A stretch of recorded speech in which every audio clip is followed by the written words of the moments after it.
যদি কেউ আমার আত্মীয় পরিচয় দেয়, আমি পরিষ্কার বলছি, প্রথমে ধরে ওকে বাঁধবেন। যদি কেউ আত্মীয় পরিচয় দেয়, প্রথমে ধরে ওকে বেঁধে ফেলবেন। কোনো ক্ষতি না করে হাত পা বেঁধে আমাকে খবর দেবেন, আমি নিজে হাতে থানায় দিয়ে দেবো, পুলিশে দিয়ে দেবো। এই সরকার বলুক যে নির্বাচনের দরকার নাই, আমরাই ক্ষমতায় থাকবো, দেখি বুকে পারে আসে কিনা, সাহস আছে কিনা। বাংলাদেশের বর্তমান রাজনৈতিক প্রেক্ষাপটে দেশের অভ্যন্তরে এবং দেশের বাইরে বিএনপির বিরুদ্ধে চক্রান্ত হচ্ছে। আপনারা খেয়াল করে দেখবেন, পত্র পত্রিকায় বিএনপি সম্পর্কে ইদানিং ভালো কিছু লিখতে চায় না, লেখে না। বিশেষ বিশেষ কিছু পত্রিকা, আবার বিশেষ বিশেষ কিছু পত্রিকা আছে তারা বিশেষ বিশেষ রাজনৈতিক দল সম্পর্কে অনেক ভালো লেখে। অর্থাৎ বিএনপি এই দেশের মাটি মানুষের দল। বিএনপি দেশনেত্রী বেগম খালেদা জিয়ার হাতে পালিত একটি দল। বিএনপি জিয়া রহমানের হাতে প্রতিষ্ঠিত একটি দল। এই দলকে অনেকের মানতে কষ্ট হয়।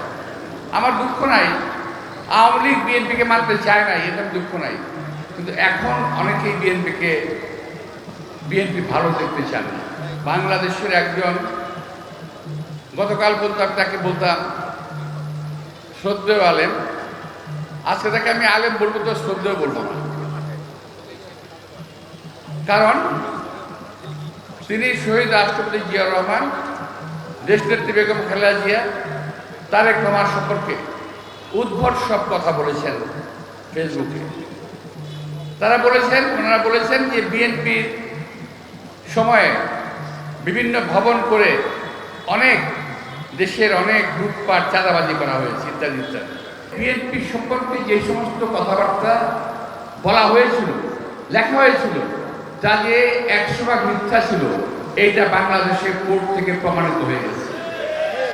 দেশনেত্রী বেগম খালেদা জিয়া সকল অপরাধ থেকে মুক্তি পেয়েছেন, তারেক রহমান সকল অপরাধ থেকে মুক্তি পেয়েছেন, শহীদ রাষ্ট্রপতি জিয়া রহমানের সকল কার্যক্রম স্বীকৃতি পেয়েছে।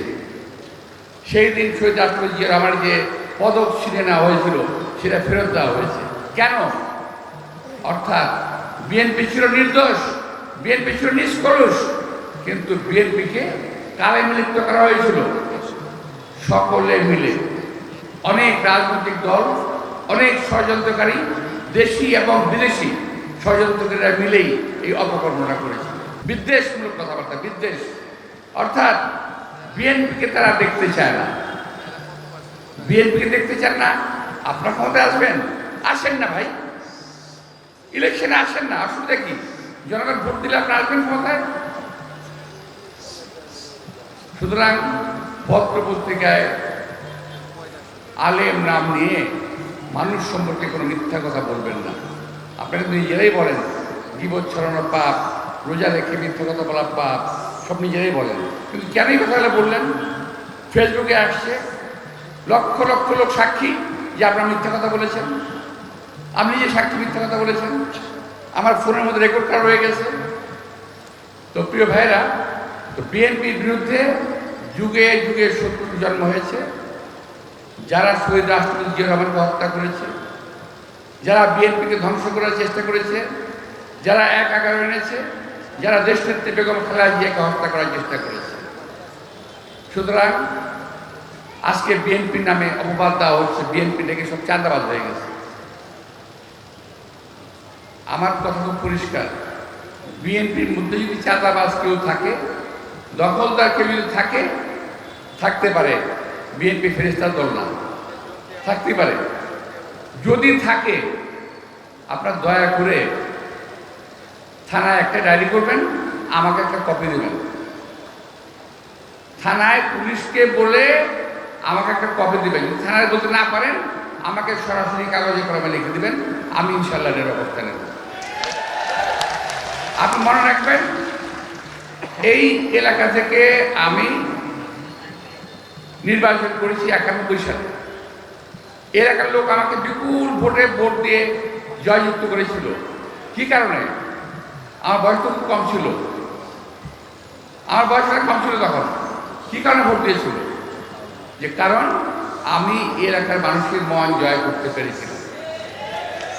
আমি কোনো চাঁদাবাজদের প্রশ্রয় দেই নাই, কোনো লুটেরা গুন্ডাদের প্রশ্রয় দেই নাই। বিএনপি কোনো চাঁদাবাজ লুটেরা বদমাইশদেরকে প্রশ্রয় দেয় না, দেবেও না। এখন যদি কেউ করে সেই আওয়ামী লীগ তো আছেই, সঙ্গে নতুন একটা দল জুড়েছে আবার। তাদের নাম কেউ মুখে আন না, কারণ ভাসুরের নাম মুখে নিতে হয় না। সকল পাখি তো মাছ খায়, তাই না? নাম হয় মাছরাঙা। মাছরাঙা খেলে মাছ খায়, মাছ খায় না। তো সবাই কিন্তু আগাম কুকাম যা করার করতেছে, শুধু বলে বিএনপি কথা। আমি পরিষ্কারভাবে বলতে চাই, সবাই যা করছে বিএনপি তার এক আনাও করতেছে। বিএনপি চাঁদাবাজি করছে না, বিএনপি দখলদারি করছে না। যারা দুই একটা করছে তারা বিচ্ছিন্ন, তারা বিএনপি নয়, তারা বিএনপি নয়। আমি আবারও বলছি, তারা বিএনপি নয়।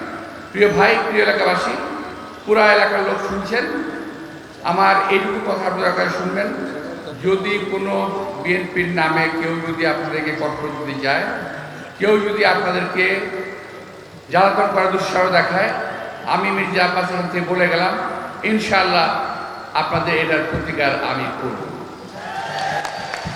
অযথাই কাউকে দোষারোপ করবেন না, এটা হলো আমার একটা অনুরোধ থাকবে।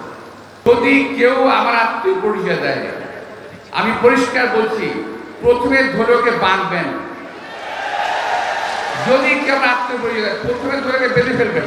আত্মীয় পরিচয় অন্যায় করলে, হ্যাঁ, যদি কোনো অন্যায় করে, বিশেষ করে মান্ডা এলাকায়, মুগ্ধ এলাকায় আমি খবর পেয়েছি, দু একজনের কথা, নামটা বলতেছি না আমি।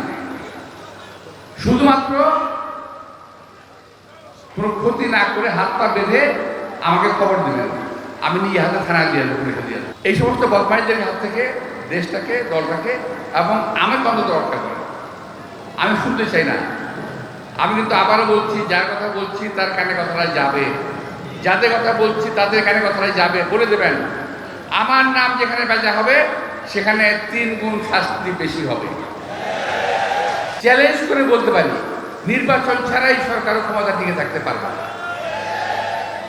এই সরকার বলুক যে নির্বাচনের দরকার নাই, আমরাই ক্ষমতায় থাকবো। দেখি বুকে পাড়া আসে কিনা, সাহস আছে কিনা। নির্বাচন যখন নিতেই হবে, তাহলে কেন তাড়াতাড়ি নয়? আমাকে অনেকেই বলে, ভাই নির্বাচন কি হবে? আমি বলি, রাজনৈতিক নেতা হিসেবে আমি আশাবাদী নির্বাচন হবে, কিন্তু একজন সাধারণ মানুষ হিসেবে আমি ভাবি অনেকেই নির্বাচনকে বানচাল করার চেষ্টা করছেন। অবশ্যই এই সরকার হোক কিংবা অন্য সরকার হোক কিংবা অন্য লোক হোক, আমরা কিন্তু যুদ্ধ করতে করতে এখানে এসেছি। আমরা কিন্তু বাতাসে ভেসে কচুরি বানানোর মতো এই আজকের অবস্থানে আসেনি। যেই ফ্যাসিস্ট সরকার আসবে,